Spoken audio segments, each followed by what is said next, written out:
Good morning सभी को।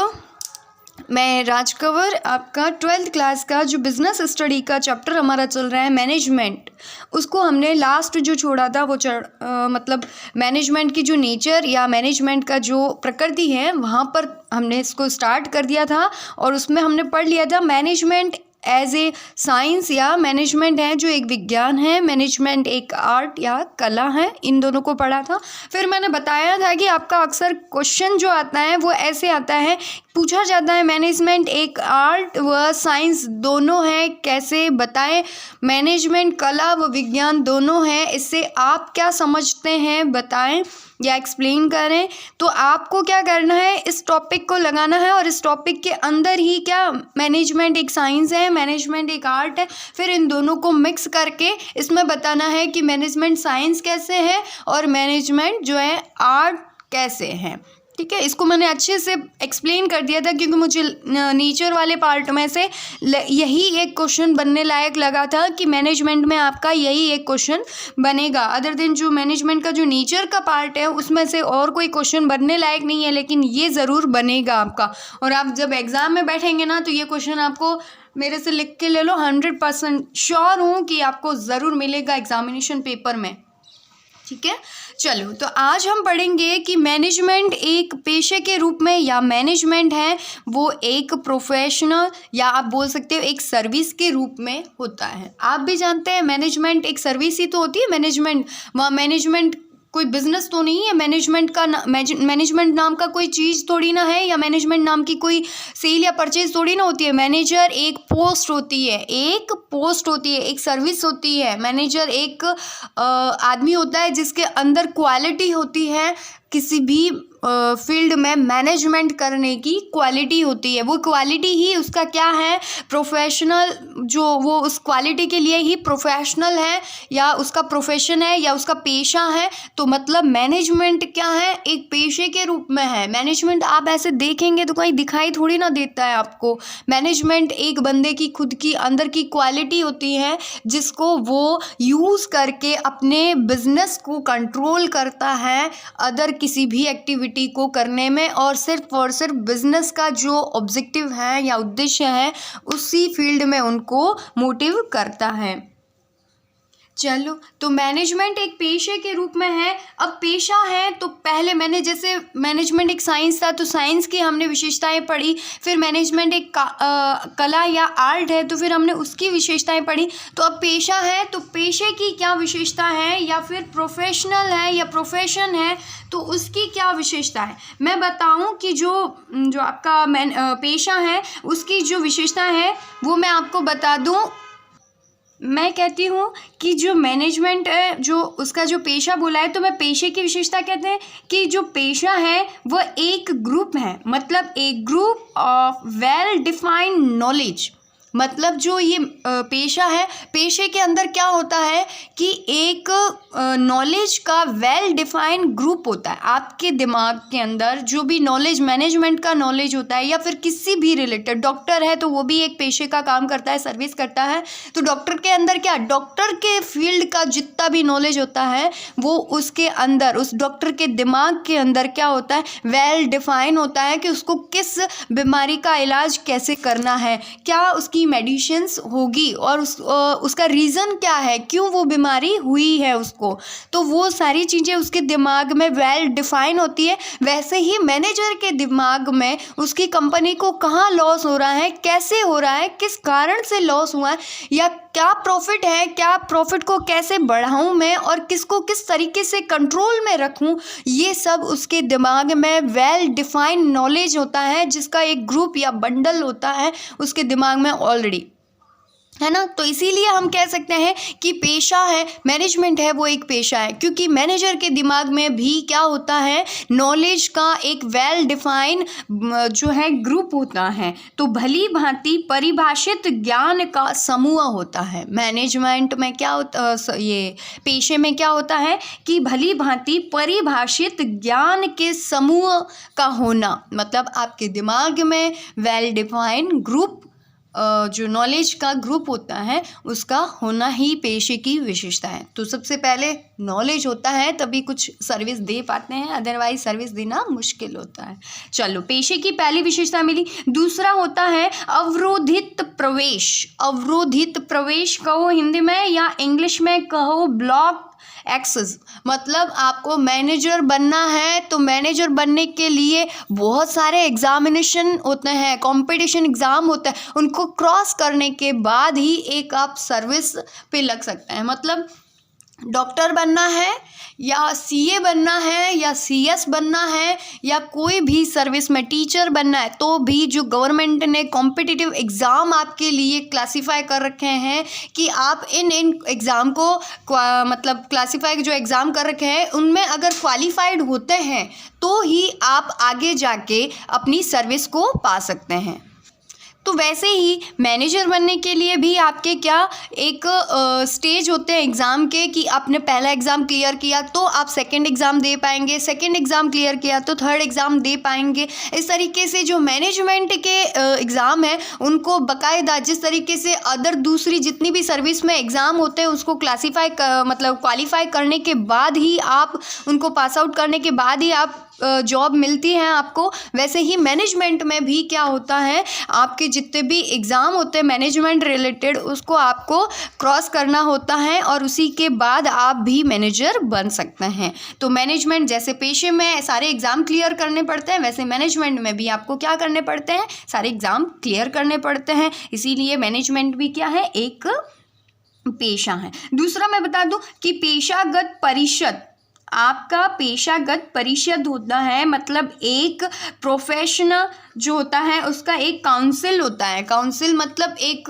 आपके ऊपर एक संस्था, एक निगम आपके ऊपर कंट्रोल करने के लिए और आपको सर्टिफिकेट देने के लिए आपके ऊपर भी एक ब्रांच बैठती है। मतलब कोई भी सर्विस होती है, डॉक्टर लोगों को कंट्रोल करने के लिए उनके ऊपर भी उनकी आचार संहिता या काउंसलिंग डिपार्टमेंट बैठता है जो उनको अंडर कंट्रोल रखता है। वैसे ही मैनेजर में जो मैनेजमेंट होता है उसमें भी सभी मैनेजर को कंट्रोल करने के लिए उनके ऊपर भी एक परिषद या काउंसिल डिपार्टमेंट बैठता है और जो हर मैनेजर को कंट्रोल में करता है। उनके सर्टिफिकेट कैसे देने हैं, उनका काम कैसा था, किस तरीके से उनकी रिपोर्ट तैयार होती है, तो वो चीज़ भी मैनेजमेंट में भी होती है जैसे पेशे में होती है।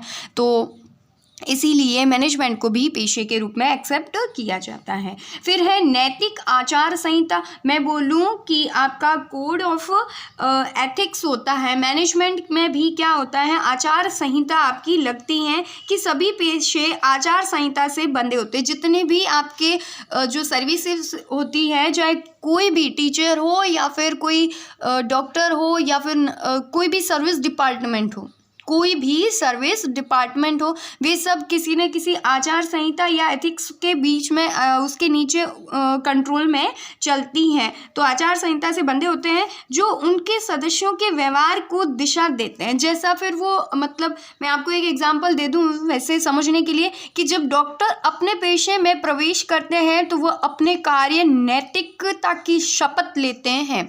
मतलब अपना काम करने के लिए वो बोलते हैं कि हम एक तरीके से नैतिक रहेंगे अपने काम के प्रति, अपने वर्क के प्रति, और हम अपनी ईमानदारी से सारा काम करेंगे। तो ये शपथ किसने दिलवाई, एक आचार संहिता, एक एथिक्स होती है जिसने इनको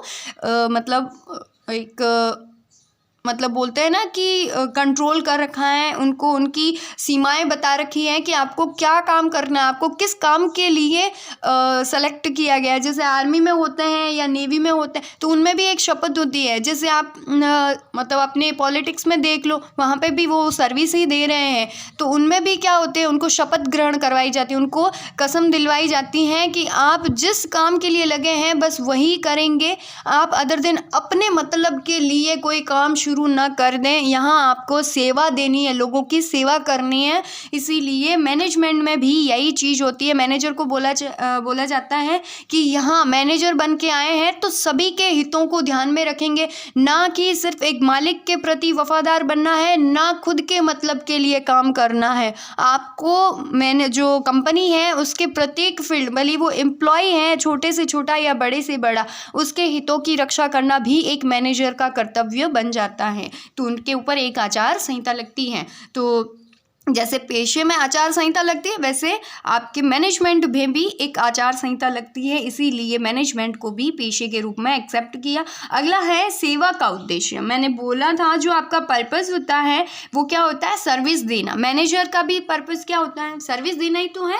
मैनेजर आता है अपने घर से कुछ लेके थोड़ी ना आता है सेल करने के लिए, बस आया रेडी होके आता है और अपनी पूरे दिन आपको आपकी कंपनी के अंदर सर्विस देता है, शाम को चला जाता है। ऐसे करके डेली रूटीन उसका होता है, आना है, अपनी सर्विस देना है, अपनी सेवाएं देना है, जितना उससे बन सके, जहाँ जहाँ कंपनी में उसकी ज़रूरत बने वहाँ पे वो हाजिर होता है और अपनी सेवाएं देता है, सर्विस देता है और फिर अपने घर चला जाता है। तो मैनेजमेंट में भी यही होता है ना, पेशे के रूप में। आप भी मतलब मैं टीचर हूँ तो आपकी स्कूल में आऊँगी, दिन भर आपकी मतलब 8 घंटे की ड्यूटी होती है, तो अपनी सर्विस 8 घंटे बाद दूँगी। 8 घंटे में जो भी आप मेरे को क्वेश्चन पूछेंगे मैं उसका रिप्लाई दूँगी और अपना 100% आपको देने की कोशिश करूँगी, फिर मैं अपना घर आ जाऊँगी। तो वैसे ही मैनेजर में भी क्या होता है, एक सर्विस मैनेजर भी क्या है, आपका कंपनी में आके सर्विस देता है, इसीलिए वहाँ पे इसको क्या कहा है कि प्रबंध भी एक पेशे के रूप में एक्सेप्ट किया जाता है। चलो, अब मैंने बता दिया है कि मैनेजमेंट एक साइंस आर्ट या साइंस एंड आर्ट दोनों है, या मैनेजमेंट एक पेशे के रूप में या प्रोफेशनल के रूप में है। तो ये भी आपको मैंने क्लियर करवा दिया। अब यहाँ से आगे जो है वो पढ़ेंगे कि प्रबंध है जो बहु अनुशासनिक के रूप में, मतलब मैनेजमेंट है उसके ऊपर बहुत सारे मल्टीपल जो है ना डिसिप्लिन होते हैं। मल्टीपल मतलब वो बहुत ज़्यादा डिसिप्लिन में रहते हैं। मैनेजमेंट को डिसिप्लिन में रखने के लिए उसके ऊपर बहुत सारे कड़क कायदे और कानून बनाए जाते हैं। तो डिसिप्लिन में कैसे, आप समझ ही गए होंगे कि मैनेजमेंट में जो मैनेजर होता है वो एक स्ट्रिक्ट पर्सन होता है, बहुत कड़क होता है। मैं आपको डॉक्टर का ही लेके बता दूं कि जो डॉक्टर होता है उसके अंडर में कितने सारे नर्सेज या कंपाउंडर काम करते हैं, तो वो सब किसके अकॉर्डिंग काम करते हैं, जैसा डॉक्टर उसको आदेश देगा वैसे ही। डॉक्टर बोलेगा आप नाइट शिफ्ट में आएंगे तो वो नाइट शिफ्ट में आएंगे ही आएंगे, चाहे कोई भी रीज़न हो, उनके घर पे कितना ही काम हो, उनको ऑर्डर मिला है कि आपको नाइट में ड्यूटी करनी है तो नाइट में उनको आना होगा।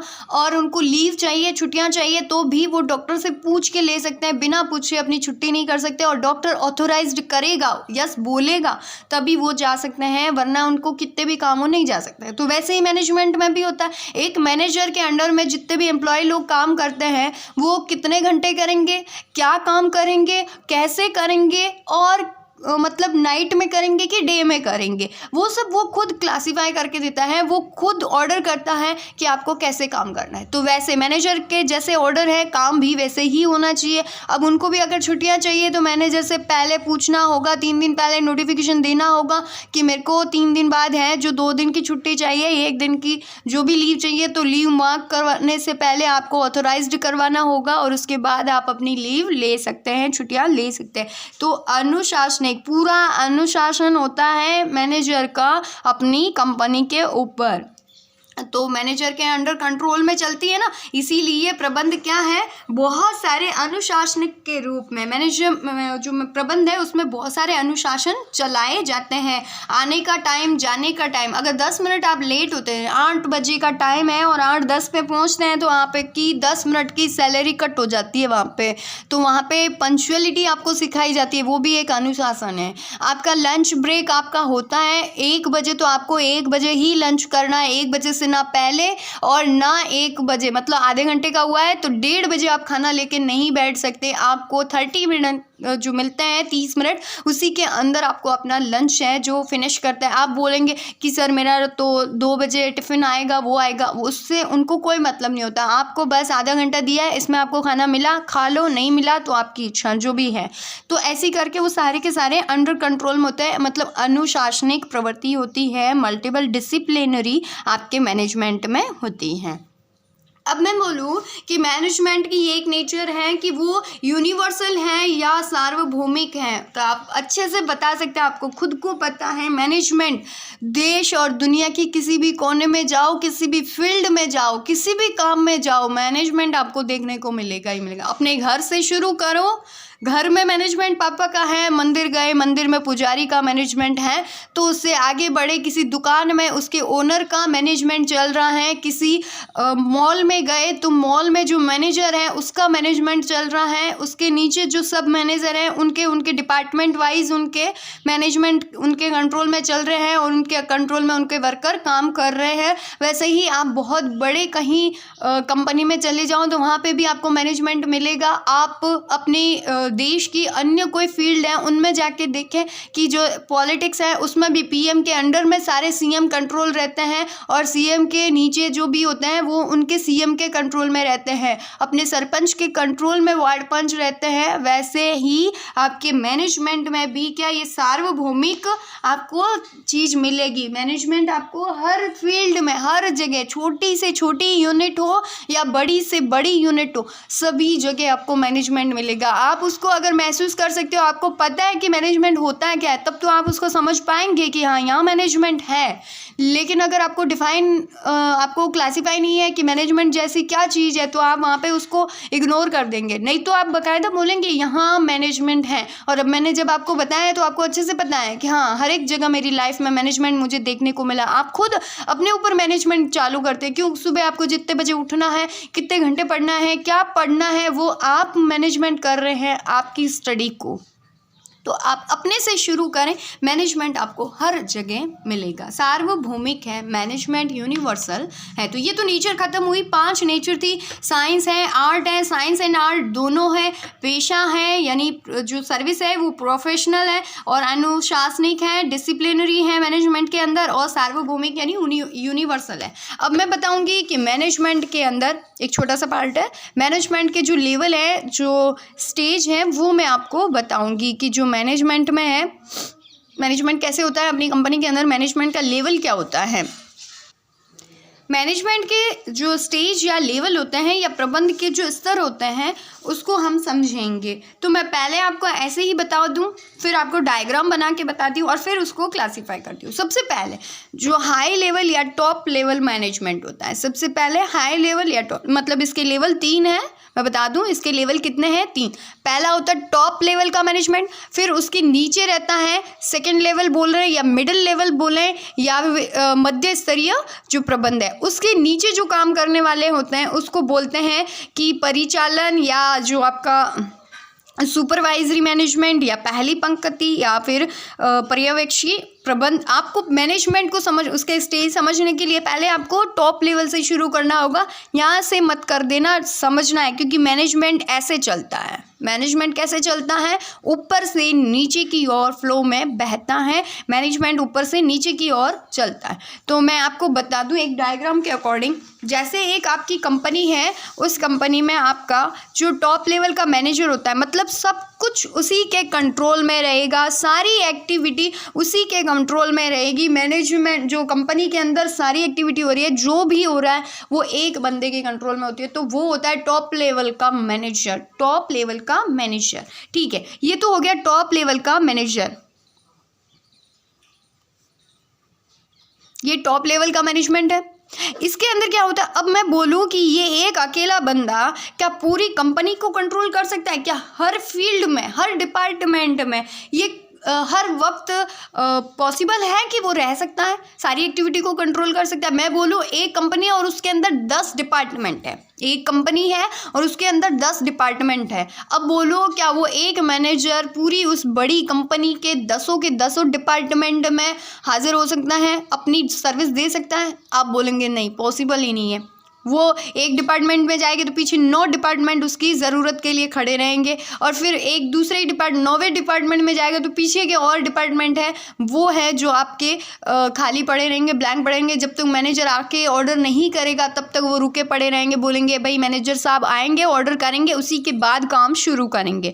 तो ये टॉप लेवल का मैनेजर बोलता है कि इतने सारे फील्ड तो मैं अकेले नहीं संभाल सकता। इस मतलब 10 की जगह अपन छोटा ही लेते हैं डायग्राम के रूप में।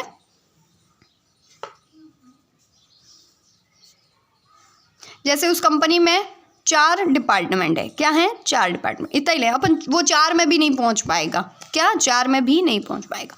तो वो क्या करता है, अपने नीचे जो एक, ये तो हो गया टॉप लेवल का मैनेजमेंट, समझ में आया कि सब कुछ उसी के कंट्रोल में। अब वो अपने वर्क को क्या थोड़ा डिवाइड करता है, क्लासिफाई करता है, मतलब सब में डिस्ट्रीब्यूट करता है थोड़ा थोड़ा, मतलब अपना हक, अधिकार और अपनी जो जितनी कर्तव्य या लायबिलिटी है उसको वो अपने जो नीचे जो छोटे मैनेजर, अपने नीचे अपने कंट्रोल में कुछ और मैनेजर लगाता है, उसे बोलते हैं सब मैनेजर।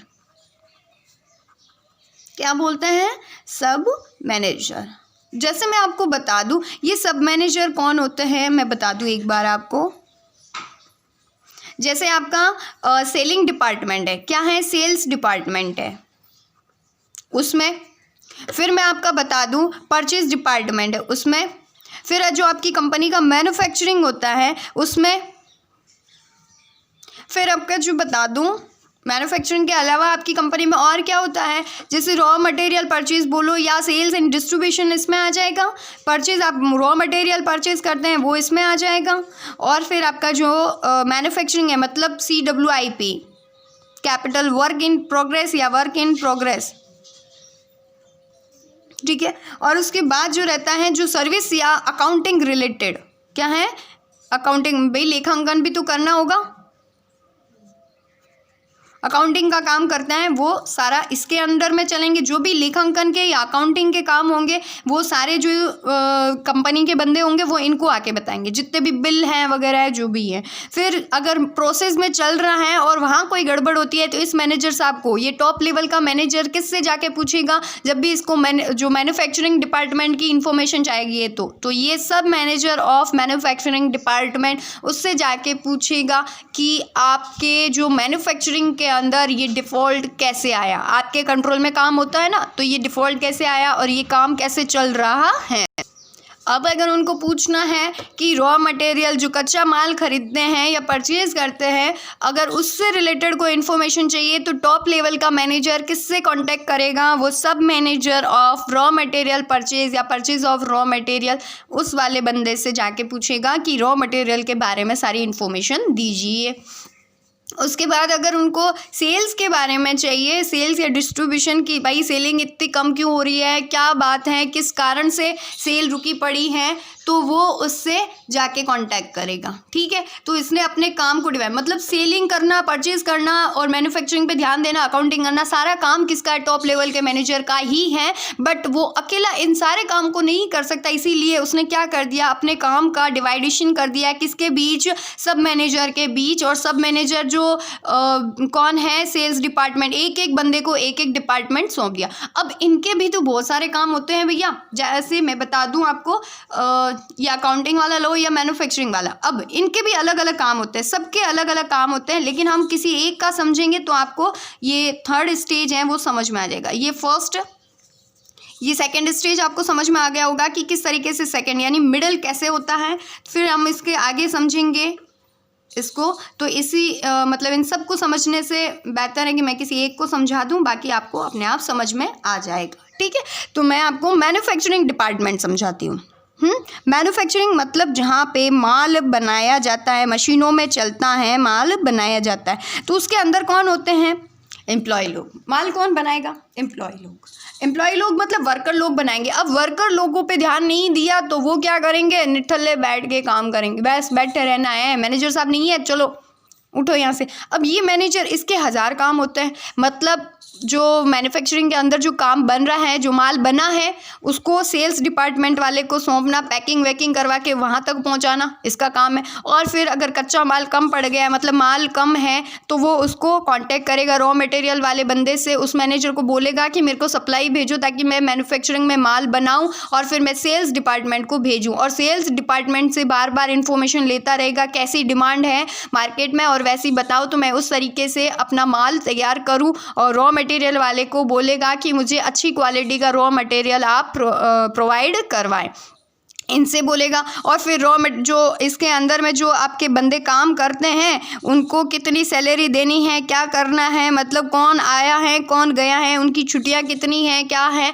तो उससे रिलेटेड इन्फॉर्मेशन इसको किसको देनी होती है? अपने अकाउंटिंग वाले बंदे को, क्योंकि वो है जो सबका पेमेंट तैयार करेगा। टाइम पे उनको नहीं बताया कि महीने के अंत तक आपने बताया ही नहीं कि कितने बंदे आए थे, कितने काम कर रहे हैं, कितने वर्कर हैं, लेबर हैं जो काम कर रही है और कितने घंटे काम किया, नहीं बताया, तो ये पेमेंट बनाएंगे बनाएंगे नहीं, सैलरी बनाएंगे नहीं, और यहाँ उथल पुथल मच जाएगी। उथल पुथल मचते ही ये लोग किसको पकड़ेंगे?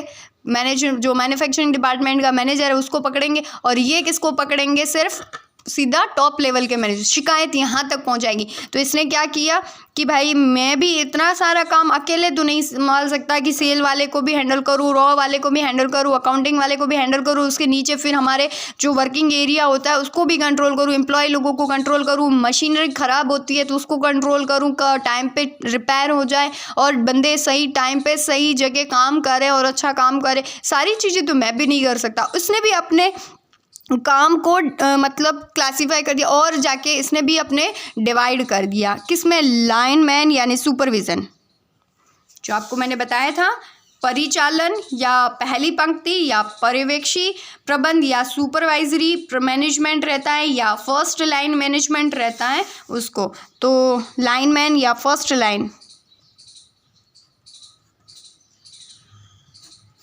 लाइन मैनेजर, तो इसके अंडर में फर्स्ट लाइन मैनेजर बहुत सारे होते हैं, सबके अंडर में फर्स्ट लाइन मैनेजर होते हैं। तो फर्स्ट लाइन मैनेजर का क्या होता है? ये सीधा कंपनी की जो मेन एक्टिविटी होती है उससे कनेक्ट रहते हैं। क्या करते हैं? कंपनी की जो सीधी मेन एक्टिविटी होती है उससे कनेक्ट रहते हैं। कैसे मेन एक्टिविटी क्या है? मतलब आप ये जो मैन्युफैक्चरिंग डिपार्टमेंट में इसमें सीधे एम्प्लॉय लोग हैं, सीधी मशीनों से जुड़े होते हैं और सीधा वही लोग प्रोडक्ट बनाते हैं जो कंपनी बनाना चाहती है। मतलब यहाँ पर रियल काम होता है, ये लोग बनाएंगे तभी है जो बाकी का काम चलेगा, नहीं तो सारा काम ठप रह जाएगा। अगर इन्होंने अपनी सर्विस टाइम टू टाइम नहीं दी, इन्होंने हड़ताल कर दी, इन्होंने कुछ गड़बड़ कर दी, तो सारे के सारे काम पे पानी फिर जाएगा, है ना। तो यहाँ ये फर्स्ट लाइन के मैनेजर होते हैं जो सारे एम्प्लॉय लोगों पे कंट्रोल करते हैं और सारे काम पे कंट्रोल करते हैं। तो इस तरीके से आपको समझ में आ गया होगा। एक आपकी बुक में डायग्राम दे रखा है, वो इस तरीके से दे रखा है, वो भी सही है और ये भी सही है। मैंने बताया था कि टॉप लेवल का मैनेजर होता है, फिर उसके बाद मिडिल लेवल का,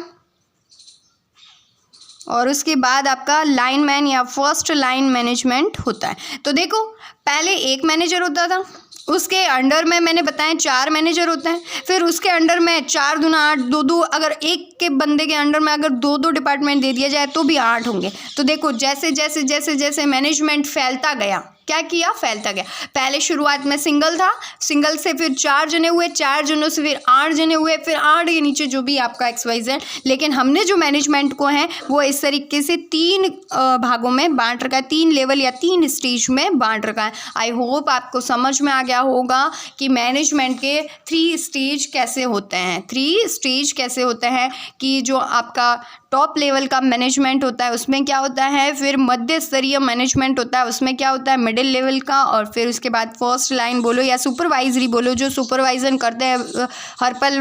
जो मैन्युफैक्चरिंग का काम चलता है वहाँ पे जाके सुपरविज़न करते रहते हैं कि चलो टाइम पे हो रहा है कि नहीं हो रहा है, कोई बैठा तो नहीं है, कोई मतलब मशीन को गलत तो ऑपरेट नहीं कर रहा है, टाइम टू टाइम सबकी मशीनें चालू तो है, वो उस तरीके से उसका सुपरविज़न करते रहते हैं। तो ये होता है लाइनमैन या फिर आपका परिचालन या पहली पंक्ति का या पर्यवेक्षी प्रबंध कहलाता है। तो यहाँ तक आपको समझ में आ गया होगा।